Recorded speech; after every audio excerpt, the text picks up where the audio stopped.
bantang kilek se ke babun ke bang palong Kristan kyong u pimtip ke BBP ke ke seng sang pertai jong Kristan te bapli ke bang palong Kristan tala so khonyo no aiken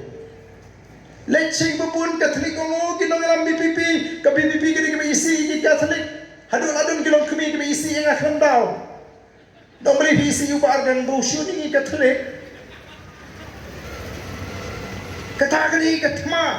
kata kali ke cing persyang ban persutu bagla leksi babun palang presbyterian lo kinong alam jong ke voice of the people party kim singotra di palang presbyterian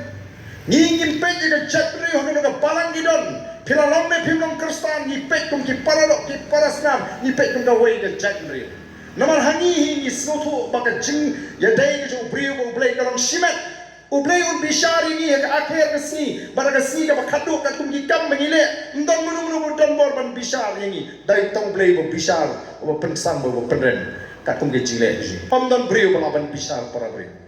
nyen ko ban tukulan ye kata ka jile per brio bo blay ndai la pensu age jimut je berhat u candidate jong seng UDP hapo melim uang ye ka candidate jengi mangani ka nang wei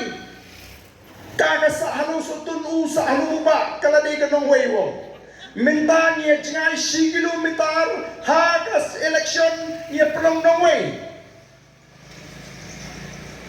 ka voice of the people party ka kwa ban weng ni gini gil kom perkat kim na gajak reji kum non la nong nongway habang idang dei para mangi kapa yo klajat paru khar pona po South India yo mama don ni kipala penkam keparu yo prio ubara bal bal ai ka kadon kapa ka ba para mangi unong we nyo manu mi hikai ni ka mensim ban wara ya ka jis mu petong bani ken nong we para mangi ka voice of the people party to mangilong ni krem seng ya ka ni tang manila election ni ko ban tei pat ya ka jat ri ni ko ban pen klan ya ka jat ri